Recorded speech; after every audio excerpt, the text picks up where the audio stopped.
Good morning, everyone. I'm very excited to be here. Thank you for having me. My name is Sara Hastreiter. You can tell. Closer? Better? Yes? Okay, great. Did you ever imagine as a child that you were the first person to do something? You were the first person to step on this rock, or you were the first person to ever stand on this point on a mountain? When I was a child, this is something I thought about all the time. I grew up in the cowboy state of Wyoming, where all the greatest sailors are from. Growing up in the least populated state in the US provided me the opportunities and freedom to explore. Now, it might sound terrifying to let your kids run around the great outdoors, but I found a lot of growth by moving out of my comfort zone. Running around the wilderness of Wyoming created in me a keen sense of adventure. I was always attracted to doing things that scared me because I found elation in overcoming, and I always wanted to learn and understand more. This childlike level of curiosity never really left me. In my first year at college, I was confronted with something that slightly scared me and I didn't understand, and I was ashamed of that. I had taken a course through my university to Kenya. One of the things we did while there was to go to an orphanage for children that were orphaned by HIV/AIDS. When we arrived there, the nuns also informed us that the children were indeed HIV positive as well. I was aware of the disease and how it could be spread. But when confronted with the smiling face of a child named Mary, 5 years old, when she reached out to take my hand on the playground, I admit I did have a moment of hesitation, and I never really forgave myself for that. I had compassion, but I wasn't enlightened, and I wanted to change that. I came back to my university, and I changed my major in college to African Studies. I devoted the next 6 years to understanding as much about HIV/AIDS as I could and working with the social side of the disease. I had several internships throughout Africa and the Caribbean. I worked to help start a student branch of Partners in Health called Face AIDS on my college campus. I focused on humanitarian work and volunteered throughout my remaining years at university. I wanted to get my master's in public health, but I finished school in 2008 in the pit of the economic downfall in the US, so it wasn't a very good time for me to invest in grad school.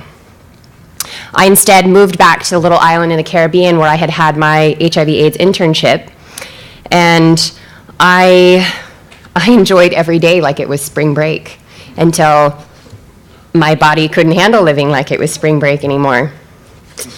I had a friend there who wanted to sail from St. Croix to New Zealand.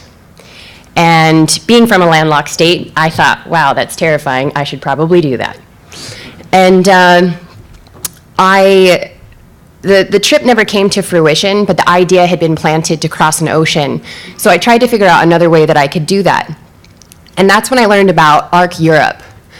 This is the Atlantic rally for cruisers that goes from the Caribbean over to Europe. They have a similar one that goes from the Canary Islands to the Caribbean. My family was convinced that this was a terrible idea because they thought there was a 50-50 chance of me possibly dying when I crossed an ocean.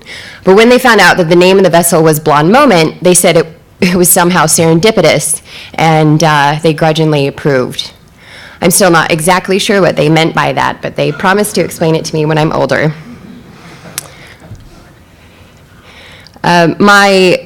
My first trip across the Atlantic Ocean, we averaged 5.5 knots and took us 31 days. My most recent transatlantic took me 7 days, to give you some perspective of how I've grown in that time. I've since crossed the Atlantic 4 more times.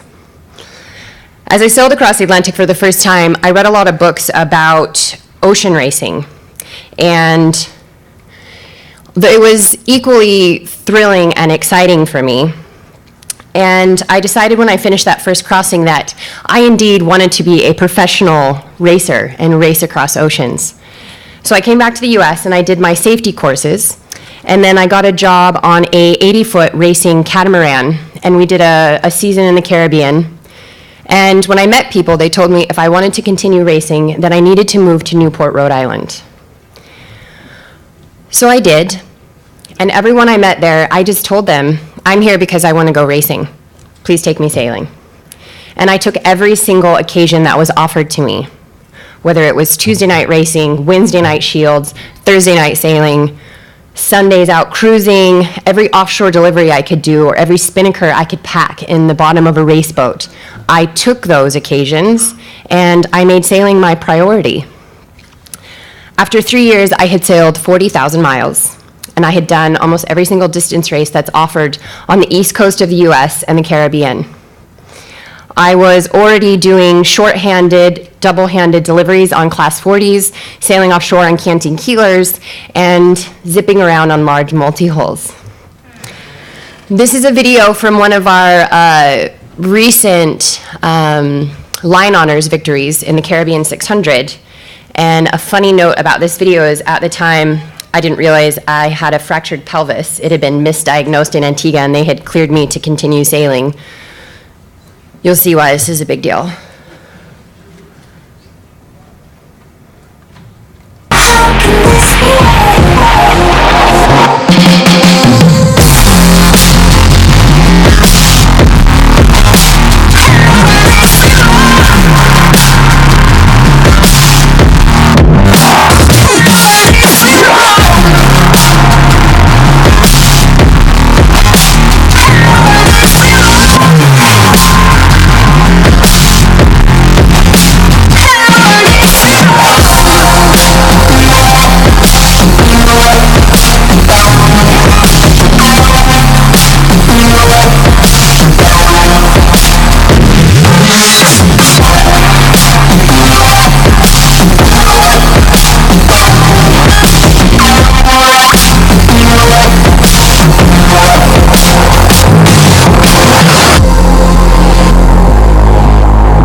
We finished that race in 37 hours, 600 miles around the Caribbean 600 race course. It's a fantastic race if you ever have the chance to do it.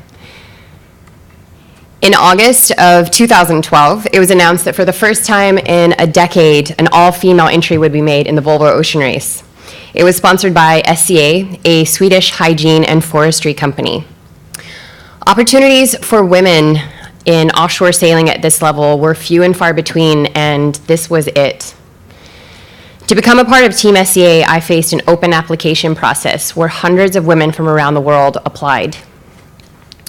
It sounds easy enough. Just find the 11 best female sailors in the world and put them on a boat together.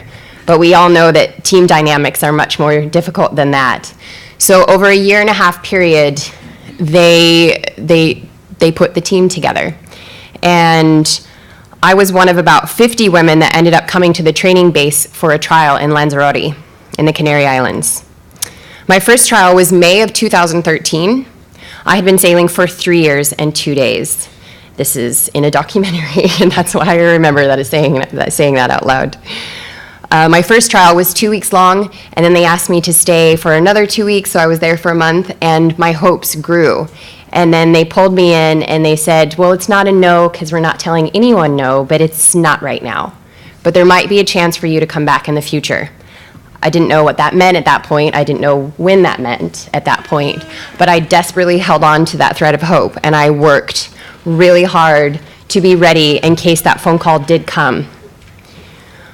I was brought back 5 months later in November of 2013, and at this point, we had as many as 9 women competing for the 2 remaining spots on the team. We didn't know on a day-to-day basis or even a weekly basis where we stood compared to the others. We were being judged every single day. We were being judged on our strength and drive in the gym, on our interpersonal relationships as teammates, on the boat as sailors, whether we were good at our assigned shore roles. So as you can imagine, this was a mental pressure cooker. And the only way that I knew how to deal with it was to keep the competition between me, myself, and I. You can be no better than the best version of yourself, so I didn't use other people as benchmarks. I only needed to beat who I was every day. And then in March of 2014, the final day came with 2 spots left and 5 remaining sailors. Included in those sailors was an Olympic medalist, multiple world record holder Dee Kafari, and a cowgirl from Wyoming. I knew that day my life would change, I just didn't know how. In the end, they kept 3 of the 5. We had a planned rotation going on. After making the team, people asked me repeatedly, what personal qualities do you think were contributing factors to you making the team?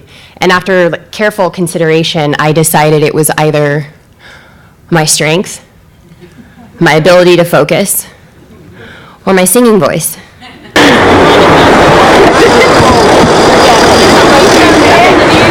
Okay, ready?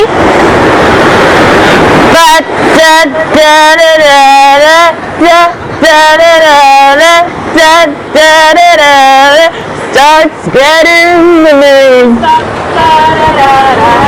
We're arriving in 2 days. Come down and be a part of it.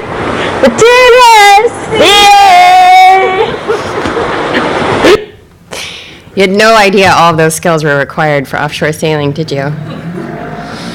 However, the joy of making the team was quickly overshadowed by the enormity of the task ahead in the Volvo Ocean Race.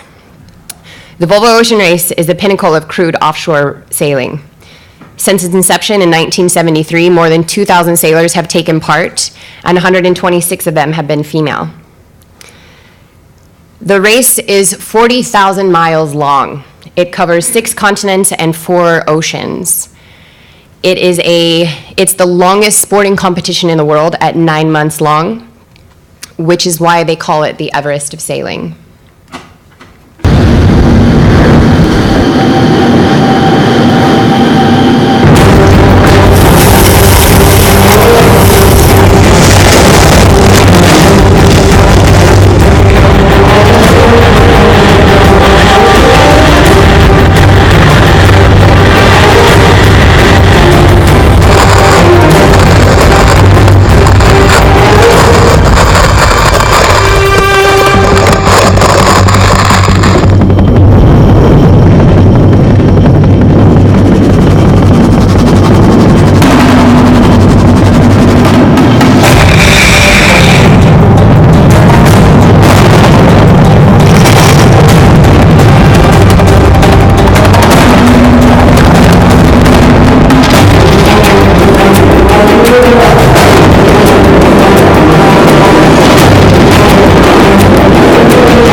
So what's it like to take part in such a huge sporting challenge with some of the raddest chicks on the planet? Well, first of all, it's incredibly inspiring, not just for the millions of people watching the race, but I personally was very inspired by my teammates. We're totally self-reliant in the middle of the ocean. For most legs, within the first 24 hours, we're outside of helicopter rescue. Not only do we have to be excellent sailors and incredibly tough, we have to be able to fix everything on board. This includes sails, ropes, hydraulics, electronics, winches, and even the boat itself. Every boat has 2 trained medics on board. We have to be able to fix each other as well and deal with medical emergencies at sea, even the unexpected ones. What happened?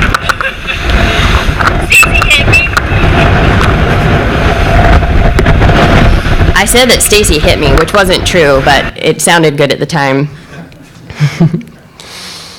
The boat may be 65 feet, but you're existing in about 25 feet of it.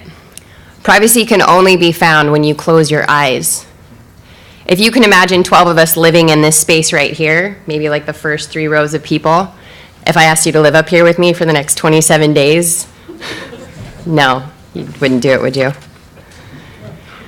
We move our body weight and 800 pounds of interior stack and 1 ton of sail stack around the boat, depending on the strength and direction of the wind. Legs can take up to 27 days. So that's 27 days with very few changes of clothes, no showering facilities, 12 hours or more per day on deck, completely exposed to the elements. Because I'm sure you're curious, the longest I've gone without changing my clothes was 17 days. We hot bunk with our opposite, 4 hours on deck, 4 hours down below, but that doesn't mean 4 hours of sleep. It takes us 30 minutes to put our kit on and off. If a direction change or a sail change needs to happen, everyone is woken up. So that means sometimes we don't sleep. Annie Lush and I had 12 days in a row in the Southern Ocean without a single full-off watch. This resulted in exhaustion to the point of tears. Every time someone would wake you up, it was just one of the most painful things I'd ever experienced. We need to eat between 5,000 to 7,000 calories a day. So we eat every time we wake up, every time we come off watch. We snack on bars while on deck, and we eat again when we go down below. Our cooking facilities are limited to boiling water, so we eat freeze-dried food. We have healthy snacks throughout the day, and a highlight being 1 chocolate bar per person per day, which we also use as bargaining chips. After 27 days at sea, I sailed into Cape Town owing Stacey Jackson 20 beers in exchange for chocolate bars she had sold me. In the middle of the South Atlantic, I thought this was a great deal. The catchphrase for the Volvo Ocean Race is life at the extreme. Performance on the boat takes precedence above all, and human needs become secondary. The first few days are always the most painful. Your body has to adjust to the lack and interruption of sleep. The carbon fiber of the hull fortifies the sound coming from on deck, and it is so loud. You become keenly attuned to the movement on the boat, and even while you're in your bunk, if something's going wrong, you wake up automatically. Your stomach is generally not happy as you're going from fresh food on shore to freeze-dried food offshore, and then you're bouncing around a lot as well. Your hands have to readjust to gripping and lifting rough textures with soaked hands. Your calluses begin to peel off. For the first few days, everything is just very swollen and sore. The latex seals begin to eat through the delicate skin on your wrist and neck. Nothing heals offshore. And with every wave, it's literal salt in the wound. The warmth from our bodies and our breath down below creates condensation on all the surfaces. So in our sleeping bags, we zip it up over our head to prevent the Chinese water torture while we're trying to sleep. At these moments, you're not as much relishing the experience anymore as you are enduring it. The extremes in the race take many forms. From crossing the equator to the windless latitudes of the doldrums, you control nothing when immersed in Mother Nature. We continuously have to predict, adapt, and react to the ever-changing variables at sea. In the race, temperature variances can range from more than 100 degrees to below freezing, which leads us to the other end of life at the extreme, the Southern Ocean. The boundaries of latitude vary slightly depending on what country you take your definitions from, but it's roughly the body of water surrounding Antarctica. It's notorious for its sea state that continues to build without interruption by land.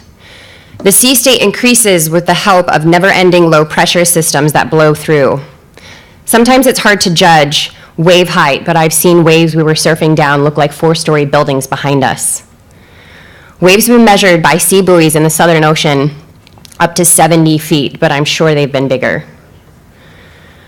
All of these powerful forces, the current, the wind, compress to a 600-mile strait next to the pinnacle of offshore racing, Cape Horn.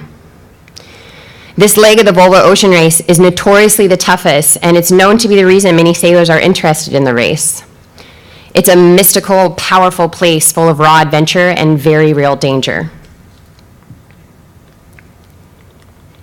In the 7,000-mile leg from New Zealand to Brazil, the boats pass a point in the South Pacific known as Point Nemo, also known as the Pole of Inaccessibility. This is the point on the planet that is further from land than anywhere else. Your nearest land lays 1,500 nautical miles away. The closest humans to you are on the International Space Station. When they're overhead, they're about 250 miles from you. Depending where the other competitors are, if something happens to you, you're on your own. Rescue is most likely a week out by ship. The current edition of the Volvo Ocean Race just finished their Southern Ocean leg, but it was not without peril. There was a dismasting, many breakages on board, injuries to people, and the saddest of all, when a tragic accident resulted in a crew member being lost at sea. When we prepared for this leg with Team SCA, our goal was to keep our boat and each other in one piece. We knew we wouldn't be able to push as hard as the more experienced guys on the other boats, but with the rate of attrition in the Southern Ocean, we knew if we could just finish, that we could possibly have a chance to beat some of the other teams. We couldn't have known at the time how hard it would be to finish the leg. We suffered through a series of unfortunate events that led us to a Chinese jibe. And just 2 days out from the finish, we had an accident with a whale, a sunfish, and a shark in a matter of hours.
In the water, so we had all hands on deck. We had to drop the mainsail, get the boat under control.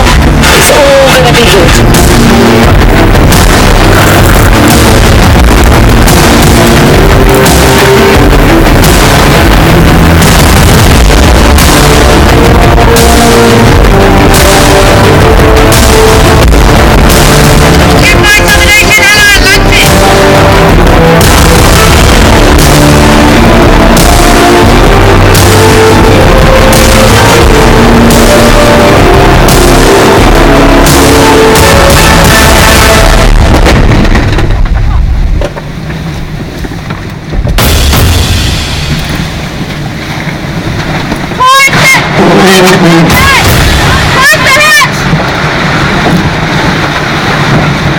We hit into something in the water and then it hit the rudder really hard, which spun us up into a sort of, not a Chinese, but the other way, into attack, and we capsized, but luckily the sails were okay.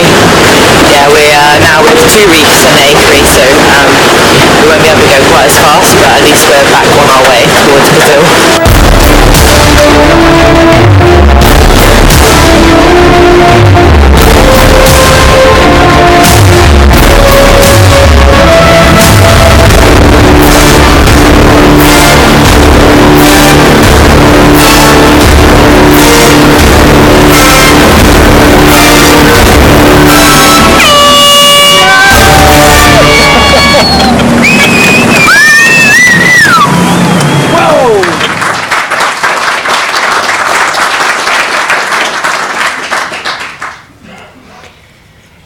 Finishing the Southern Ocean was one of the proudest moments in my sailing career, in my life, really.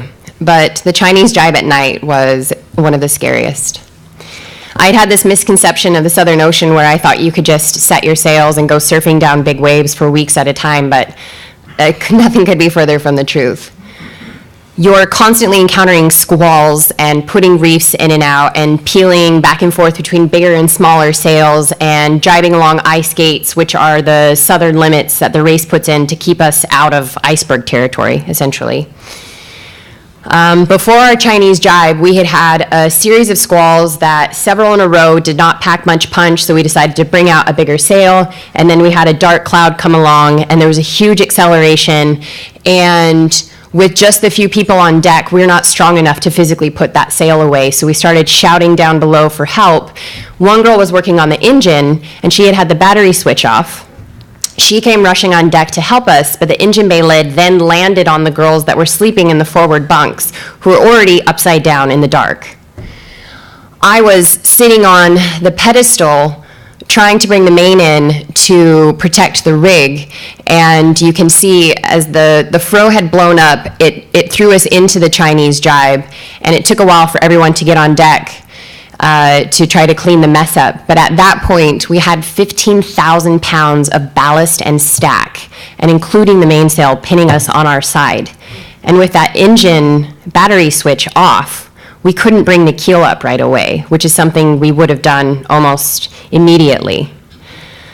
It took us 5 hours to get going again. We had had hydraulic fluid spill down below, blew up the fro, ripped the main, broke battens in the main, ripped our staysail. So we were really limping along after that, and we ended up in a completely different weather system than the boats ahead of us. In the end, I think they ended up beating us by about 24 hours, but we did finish. The other crash you saw was when we assume we hit a whale who was sleeping just below the surface. We were doing about 27 knots when we hit, and we broke the connection to our steering quadrant, which means we lost control driving at 30 miles an hour. And that big sail of ours, that biggest downwind sail, ended up turning us into a crash tack and pinning us on our side again. But we did well to recover, and we were back on the road in no time. We learned a lot in the race. Things that could only be talked about theoretically until they had actually happened to us. And we joked at the end of the race that when we crossed the finish line, we were then ready to cross the start line again, just at that time. We went on to become the most successful all-female team in Volvo Ocean Race history by winning a leg into France and finishing third overall in the import races. As many of you know, working with sponsors, we weren't just sailors, we were also ambassadors for SCA. And we were the most commercially successful campaign in Volvo history. Like all good things, this too came to an end. After 2.5 years and sharing one of the greatest journeys of our lives, the race ended, and so did our time together as a team. Many of us flew together to Heathrow after the finish in Sweden, and standing together in the middle of the terminal, we realized for the first time in a long time we were going our separate ways. For all of you who have done expeditions big and small, you realize that afterwards there's this huge feeling of loss. The big thing you've been preparing for is done, and it doesn't take long for you to start looking for things to fill that now empty space. We had hoped that we would have the chance to continue sailing as a team. We had hoped that we would have the chance to continue into the next Volvo Ocean Race, possibly with our same sponsor, but it wasn't meant to be.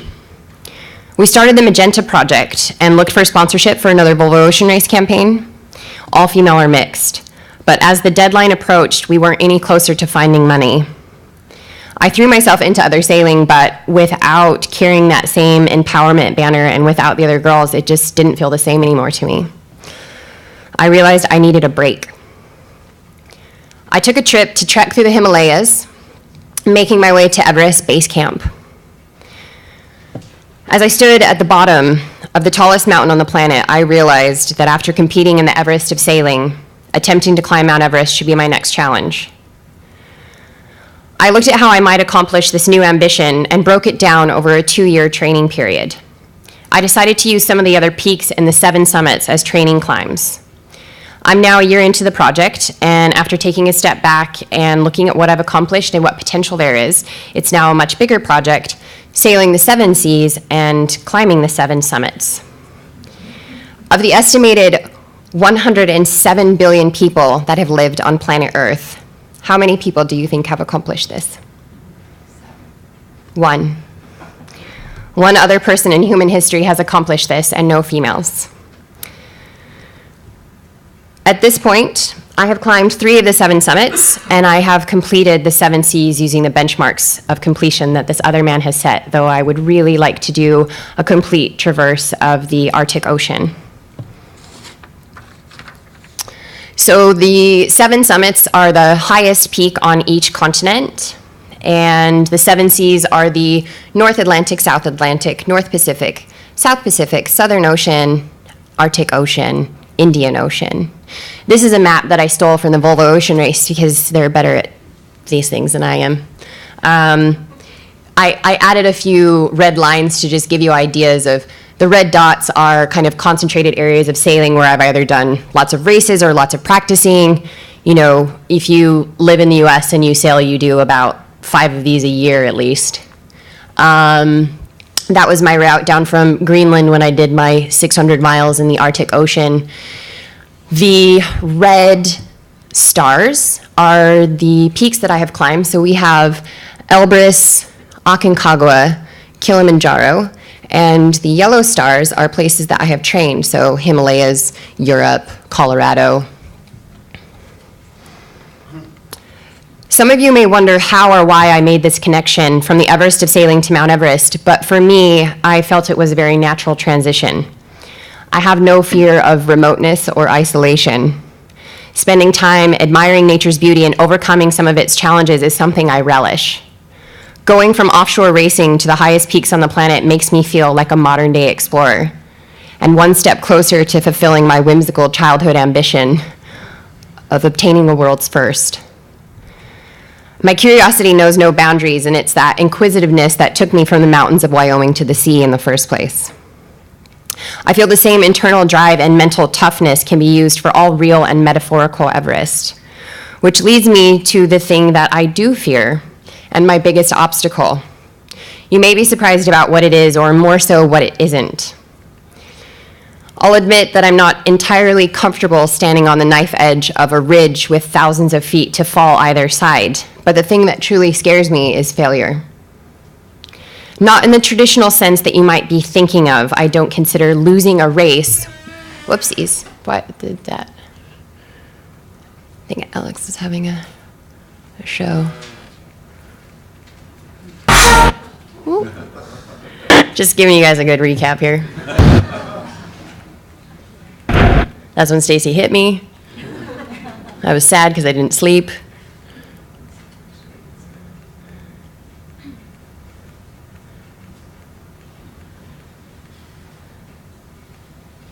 There we go. There we go. So I don't consider losing a race or not making it to a summit to be a failure. If I climb a mountain and I don't make the last 100 yards to the summit, it doesn't mean that the journey wasn't a success. I just didn't bag the summit. What I'm discovering is that it's harder to reach the bottom of a mountain for me than it is to reach the top. Because finding sponsorship is the biggest obstacle, and failing at this is my biggest fear. For the first time, I'm facing something that I don't know how to navigate. If it was the Southern Ocean, I'd be fine, but this sponsorship stuff is properly scary. It is by no means insurmountable, and I'm positive that my passion is bigger than my fear, and I will continue to push to make the dream of this project a shared reality. I've set some challenging goals in my life, but for this, I'm truly lucky. I know that for some people around the world, suffering is not a choice. I realized as a young woman through my travels that the only difference between myself and someone born into poverty in a third world country is that my conscience is present in this body. For the past 15 years, I've made it a priority to help others less fortunate than me. Going from humanitarian work to the sailing world was often very conflicting, and I felt like I wasn't doing enough to help other people. I was able to take the humanitarian aspect of my life full circle within Team SCA, participating in social responsibility work throughout our campaign. I may not have had one individual I was working with at this time, but we were personally engaging hundreds of thousands of people. When is the last time you leapt from your seat with joy and carried on fist pumping and clapping? It was probably as the result of a sporting event or perhaps a fantastic musical. Sports have this unique power to influence and inspire like nothing else. Athletes become role models that we look up to. The women on SCA became role models, and I took this new title very seriously. I felt it the strongest when parents would approach us at stopovers and talk about the impact we had had on their children, and that our posters were on their walls instead of scantily clad idols. Few things offer the platform that sporting challenges do. They have the potential to change perception and change the world. I've been able to use my humanitarian background and my influence as a role model to use my sporting endeavors for good. I've had the pleasure of being part of a successful sport relief challenge, raising $1.8 million for charity through Sailing with Celebrities. And naturally, I'd like to do the same with my current climbing endeavors. By having the incredible chance to obtain a world's first by completing the 7 Seas and 7 Summits, I'm hoping that this monumental task creates an even bigger platform for me to do greater things and have a greater impact. I'll share with you the result of one of my recent climbs. Cassidy, a friend of mine from college, has a son named Austin. At 5 years old, Austin was diagnosed with very high-risk acute lymphoblastic leukemia. While I was preparing to take on the highest peak in the Western Hemisphere, they were preparing to go through radiation, 2 weeks of which would be the toughest time in his 3-year period of treatment. I reached out to them because I thought that by dedicating my climb to Austin, we might be able to help with the financial burden by raising donations. The cost to the family had been enormous, not just emotionally, but financially. Austin was kind enough to share with me his hospital companion, Honey Bear. I hope to provide a much-needed distraction for Austin, too, by taking Honey Bear with me so Austin and his family could follow along with some of our adventures.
Big day.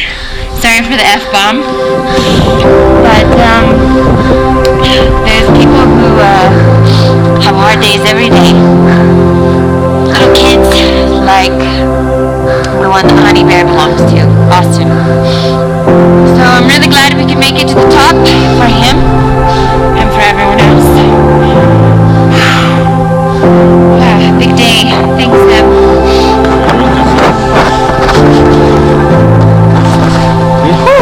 Is you? Yeah.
Honey Bear and I were the only clients from our group of 14 to make it to the summit that day.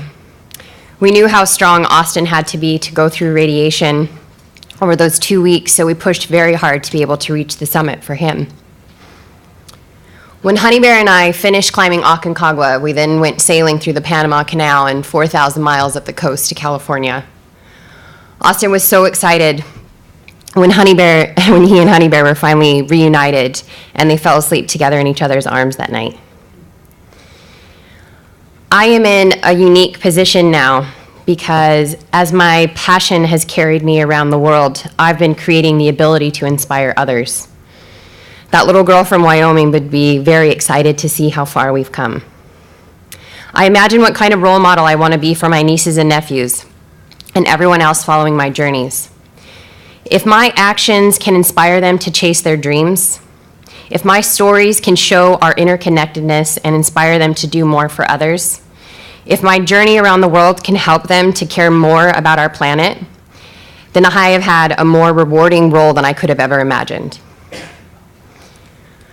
Crossing the finish line of an ocean race or reaching the summit of a mountain are huge goals, but they would mean nothing without the gift of being able to share my journey. So thank you for providing me an opportunity to do that with you here today.